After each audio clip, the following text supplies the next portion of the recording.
pleased to bring in Rick Gates, a former Trump campaign aide, author of the book Wicked Game, and also Jonathan Gilliam, former FBI agent, former Navy SEAL, as well as the author of Sheep No More. You know, it's really not political here. I mean, this is sheer terror, sleeper cells, open borders for 4 years. As I mentioned, Rick, I'll be interested to see what Alyssa Slotkin has to say. But it seems like everyone on the left is okay not having DHS properly funded. That's the Coast Guard, it's FEMA, it's you know, TSA. As we look at every single day, 2 acts of terror in our homeland. What could she possibly add to this except, you know, a mea culpa? But we know it probably will be anti-Trump rhetoric.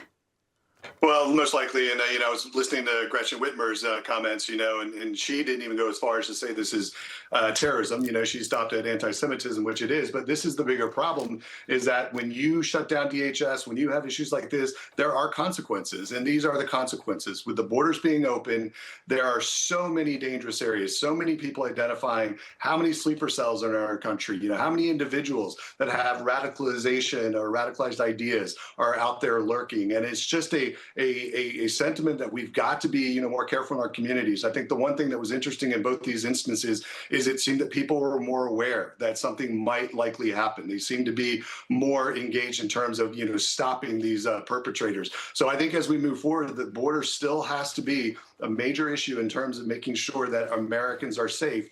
And while these 2 instances are political, voters will remember this, you know, when it comes to November and where we are. We've got to make sure that Americans are safe first and foremost.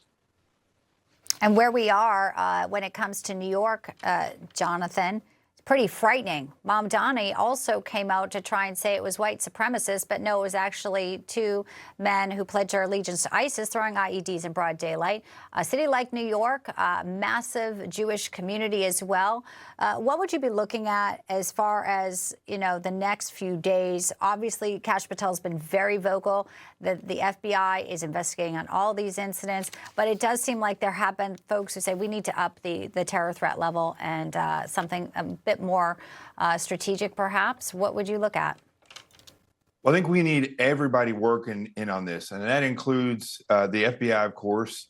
We need to have Homeland Security funded and ICE out there looking for these people.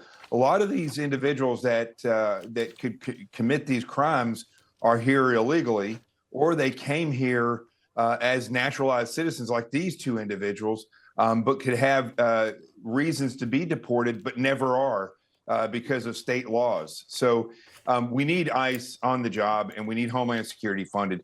So that's part of it.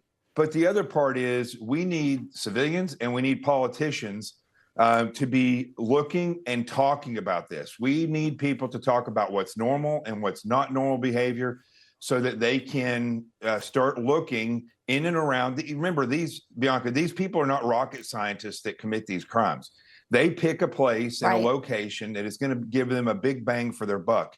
And so people need to realize what is normal and what's not, and they need to be prepared to have a plan of action, but they also need to be willing to say, hey, I see something odd. And lastly, Bianca, sorry, it includes Islam, the Islamic community. They see these people, they need to be reporting it. And if they don't, they need to be held accountable.